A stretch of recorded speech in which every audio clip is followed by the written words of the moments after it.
Alright, what's going on, guys? It's Zero here. So basically I wanted to talk to you guys today about the one and only Kotal Kahn himself. I'm gonna make other videos talking about Kotal Kahn and what I found out and what I experimented with, but for right now I'm gonna talk about Kotal Kahn's parry, and that's pretty much gonna be it. And then I'm going to talk about his little mix up with his command throw and stuff like that in the next video. So with that being said, let's get started. Alright guys, so I was feeling a little perplexed about Kotal Kahn's parry because his parry is very unique and it's very different from other characters' parries in the cast. Some characters in the game like Liu Kang or Johnny Cage can pop you up into the air for a combo, or they can knock you clean away.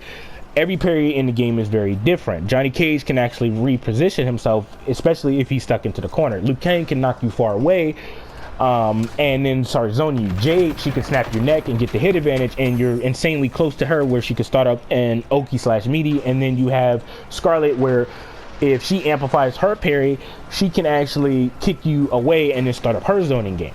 Kano, for the other hand, he can either zone you or he can pressure you afterwards with like his forward one that has a lot of range on it and stuff like that.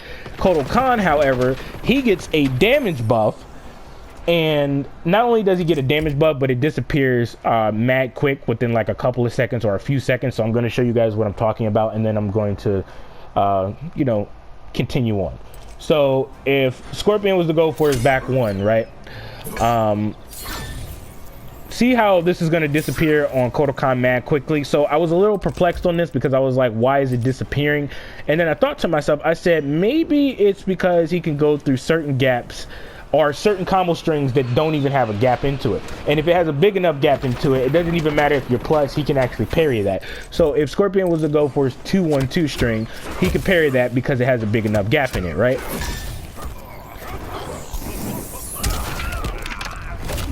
See that? So that's strike one. Strike two. If you are minus as fuck on block when you throw out a certain normal, if Kotal Kahn manages to parry it, he is actually going to fuck your life up.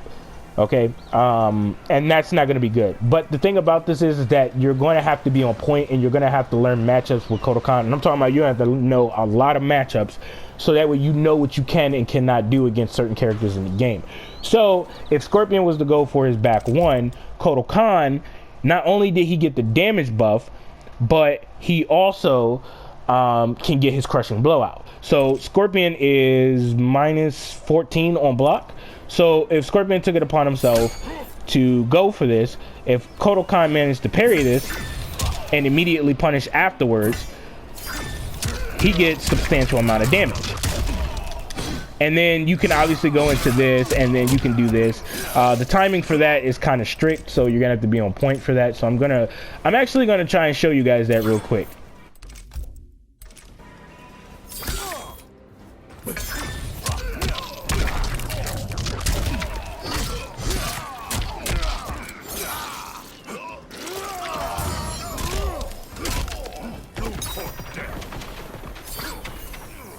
Another thing that Kotal Kahn can actually do with this parry is that if somebody has no gap in their combo string, guess what? It's going to have a gap in it if Kotal Kahn has something to say about it. So Scorpion's 1-1-2 string has no flawless block gap in it whatsoever. So let's see here. I'm going to turn that on. Okay, so as you can clearly see, there is literally no flawless block gap whatsoever.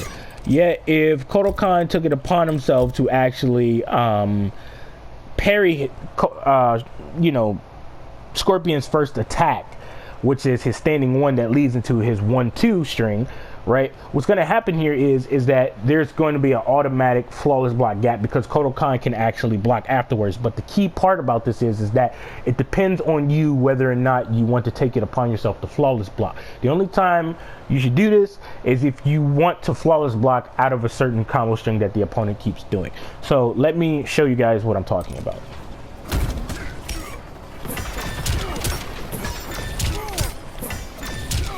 So see how I'm getting hit and shit? That's because I'm not blocking, but I'm blocking right here. So watch this. See that? See how trippy that shit is? Kotal Kahn's parry is mad interesting, bro. It's mad fucking interesting. I think it's probably one of the most interesting parries in the entire game because he's actually able to go through combo strings that have no gaps in it, which I think is mad interesting. So Another thing that I wanted to add in the video, you guys, before I end it, is that Kotal Kahn can actually go and he can parry projectiles, and he can also parry like a shadow kick or a nitro kick or a dragonfly kick. So you pretty much get the point. So if Sub-Zero was to do this, he can actually parry that. If Sub-Zero was to take it upon himself to back up and amplify this, it's not going to work because Kotal Kahn can stop it. And now he has a temporary damage buff. So he can stop this every single time, and then he can toss out his projectile whenever he wants, or whatever the case may be. And now the opponent's gonna be like, okay, so I just wasted a bar meter on this nigga. So yeah, that's all I really had to say about Kotal Kahn's parry. This is pretty much everything about Kotal Kahn's parry of what I can think of for right now. So with that being said, I'll catch you guys in the next video. Let me know what you guys think in the comment section down below. Peace.